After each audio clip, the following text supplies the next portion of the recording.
someone that they look up to. Everyone has their own role model.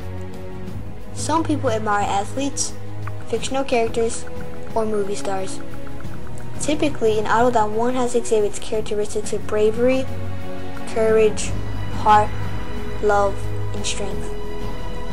I'm a believer in superheroes, and my role model certainly is one. She's a female. I know she's not Catwoman, the Invisible Woman, or the Black Widow. No, she's much bigger than that. Most superheroes have a backstory of who they are, where they came from, and how they came to be. This is my idol story. She was born and raised in a much harsher environment than the average child lives in here in the United States. At the age of 6, she was abandoned by her family, who fled from the country of Vietnam during the Vietnam War to the United States. Her mother, father, and 2 sisters left her behind to discover a new world without her. Walls of sadness barricaded her, and she was alone, distraught, homeless, and forgotten, until her uncle, who was a Buddhist monk, took her in under his care. The monk knew not how to take care of a child, had been devoted his entire life to the teachings of the Buddha, and barely had the scarce resources to survive. The monk only had a single-room house to his name, basically a poorly sheltered shack. The living conditions were terrible. Whenever it rained, everything inside of the house was soaked. He raised her strictly. The hero was confined to spending time only at home or at school, and school was harsh too. Students received a vicious spanking or whipping, not a mere paddling, or answering even a single homework or participation question incorrect.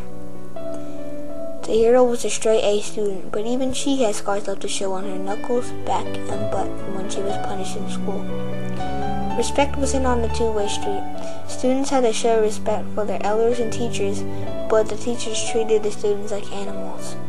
After school, she immediately had to go home to her uncle or receive punishment for her tardiness. This lifestyle continued on for her for the next 15 years until she graduated from high school. The monk's health deteriorated with age, getting weaker and weaker, so the responsibilities of the house and living were bestowed upon the hero.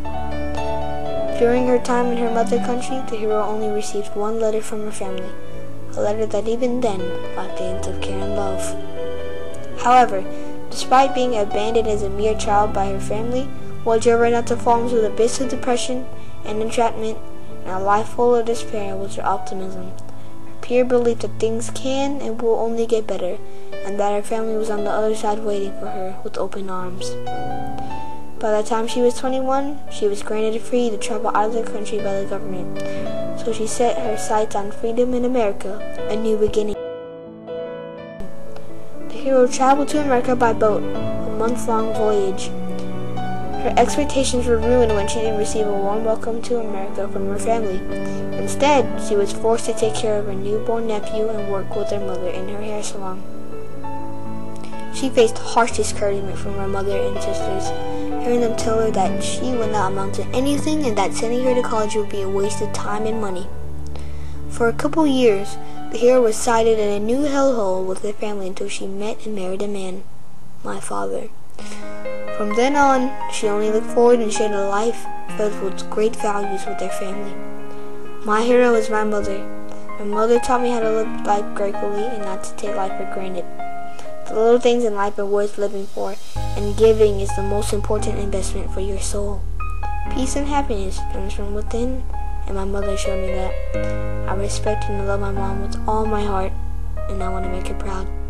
That's what makes her my idol.